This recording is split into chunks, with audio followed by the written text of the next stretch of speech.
আমরা পুলিশ ভাইদেরকে বলতে চাই, তো আপনারা কি মুসলিম না অমুসলিম? আপনারা কি চাকরির ইবাদত করেন না আল্লাহর ইবাদত করেন? আমরা এই আর্মি অফিসারদেরকে বলতে চাই, তো আপনারা কি চাকরির ইবাদত করেন না আল্লাহর ইবাদত করেন? র্যাবের লোকজন যারা আছে, ডিজিএফআই, র্যাব, এনএসআই, আপনারা কি আসলে চাকরিকে ইবাদত করেন, চাকরির ইবাদত করেন না আল্লাহর ইবাদত করেন? যদি আল্লাহর ইবাদত করেন তাহলে সাতেমে রসুলদের পক্ষে তো আপনার দাঁড়ানোর কোনো প্রশ্নই ওঠে না, আপনি ওখানে ডিউটি দেওয়ার তো প্রশ্নই ওঠে না। বরং দেখা যায় চাকরিকে আপনি ইলাহ বানাইছেন, এই কারণে দেখা যায় যে রাষ্ট্রীয় দায়িত্ব পালনের অজুহাত দিয়ে নিষ্পাপ নিরপরাধ, নিষ্পাপ বলবো না, অন্তত নিরপরাধ মুসলিম ভাইদের বুকে গুলি চালাইতেও আপনাদের বুক কাঁপে না। তার মানে আপনারা আল্লাহর ইবাদত এখনো করেন না, আপনারা করেন মূলত চাকরির ইবাদত। চাকরিটাকে আপনি ইবাদত বানাইছেন, ইলাহ বানাইছেন। কথা তো বাস্তব। শাপলা চত্বরে ঘটনা, গুলি করা হয়েছে কি হয় নাই? তো কি কি অজুহাতে গুলি করা হয়েছে? যে আমার রাষ্ট্রীয় দায়িত্ব আছে, উপরের অর্ডার আছে। কি আছে? উপরের অর্ডারের উপরেও যে আল্লাহ আছেন সেটা আপনার মাথায় থাকে না? উপরে যে অর্ডার দিচ্ছে যিনি, তার উপরেও যে আল্লাহর অর্ডার আছে সেটা মাথায় থাকে না আপনার? তার মানে আপনি কি আরশের মালিকের ইবাদত করেন না, বরং আপনি উপরের মালিকদের ইবাদত করেন। এই আমাদের এই ভাইদেরকে দাওয়াত দিতে হবে। ইনশাল্লাহ দেখবেন দাওয়াত যদি ঠিক মতো আমাদের পুলিশের ভাইরা পায়, র্যাবের ভাইরা পায়, ডিজিএফ এর ভাইরা পায়, এনএসআই ভাইরা পায়, ওখানেও দেখবেন বিভক্তি শুরু হয়ে গেছে ইনশাআল্লাহ। ওখানে ইমানওয়ালার আলাদা হয়ে যাবে, ওখানেও কাফেরওয়ালার আলাদা হয়ে যাবে। ওখানেও দেখবেন যে মুসলিম এক পক্ষে চলে আসতেছে, যারা মুনাফিক তার আরেক পক্ষে চলে যাচ্ছে।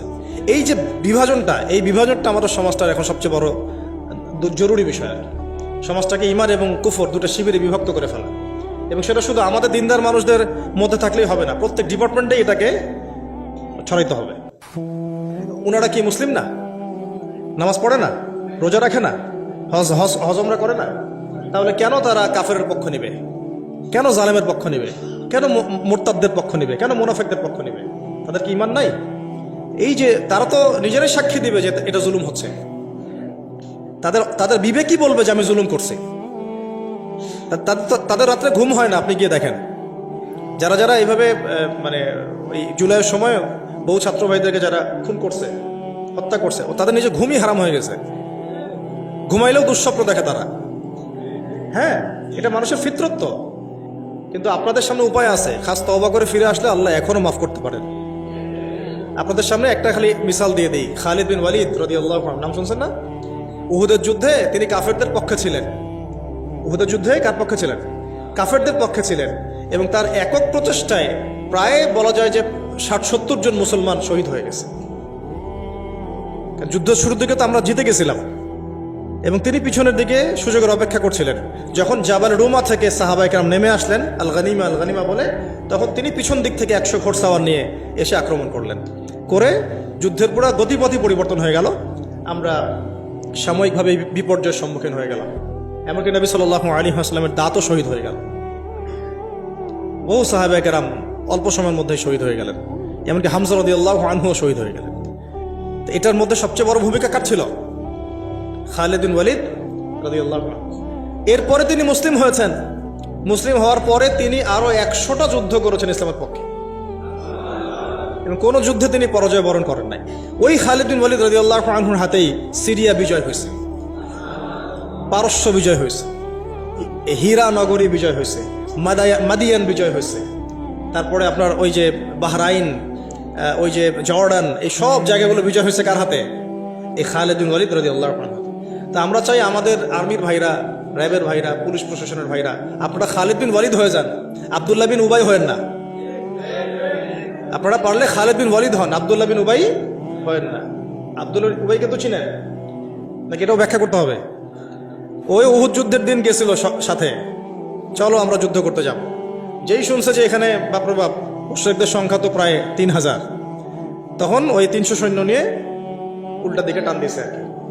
সূরা আলে ইমরানে আসছে আয়াতটা, আমরা যদি জানতাম যে যুদ্ধ বলে কিছু আছে, আমরা জীবনও মুসলিম হইতাম না। তো আপনারা ইনসাফ কায়েম করেন। চাকরি আমাদের জরুরত, ব্যবসা আমাদের জরুরত, পরিবারও আমাদের জরুরত, তাই না? বাড়ি আমাদের জরুরত, পেনশন আমাদের জরুরত, জমি আমাদের জরুরত। এগুলো নিয়ে কেউ কবরে যাব না। আমরা এগুলো নিয়ে কেউ কবরে যাব না আমরা। অতএব এই ক্ষণস্থায়ী বিষয়গুলোকে প্রাধান্য দিয়ে এই চিরস্থায়ী আখেরাত নষ্ট করিয়েন না আপনারা। এই ভাইদেরকে দাওয়াত দিতে হবে বেশি বেশি করে। আল্লাহ পাক আমাদের এই প্রত্যেক ভাইদেরকে যেন কথাগুলো বোঝার এবং আমল করার তৌফিক দেন, হেদায়েত যেন নসিব করে নেন। তাদের মধ্য থেকে আল্লাহ যেন ওমর এবং খালিদের মতো মানুষ বের করে নিয়ে আসেন। এটা কিন্তু সত্য কথা যে এই প্রত্যেকটা বিভাগের মধ্যেই এমন অনেক ভাই আছে যারা ইসলামকে মহব্বত করেন, ভালোবাসেন এবং মুসলিমদেরকে মহব্বত করেন, ভালোবাসেন এবং আমাদের পক্ষে থাকতে চান। একটাই শব্দ, হুজুর স্যার আমাদের চাকরি। আমাদেরকেও বের করে দেওয়ার সময় বলতেছিল যে আমাদের জন্য বদদোয়া করিয়েন না, এটা আমাদের চাকরি। ভাই আমাদের জন্য বদদোয়া করিয়েন না, এটা আমাদের চাকরি। তো আমরা বদদোয়া করি না, বদদোয়া করিও নাই। কথা হচ্ছে এখন আপনি চাকরির ইবাদত করবেন না, ইবাদত করবেন কার? আল্লাহ।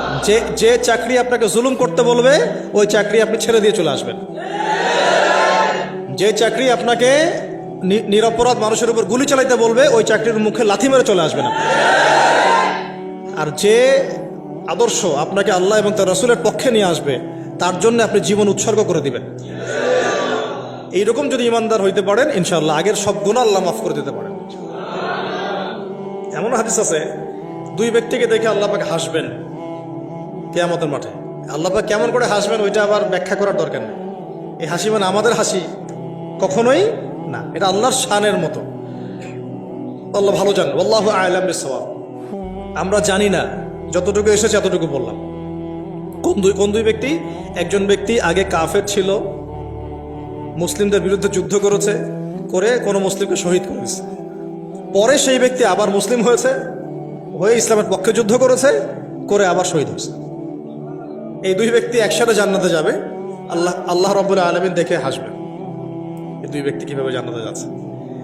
তো এখানে একটা বার্তা তাদের জন্য আছে। আল্লাহ পাক আমাদের ভাইদেরকে রমজান মাসের ওসিলায় যেন বোঝার তৌফিক দেন।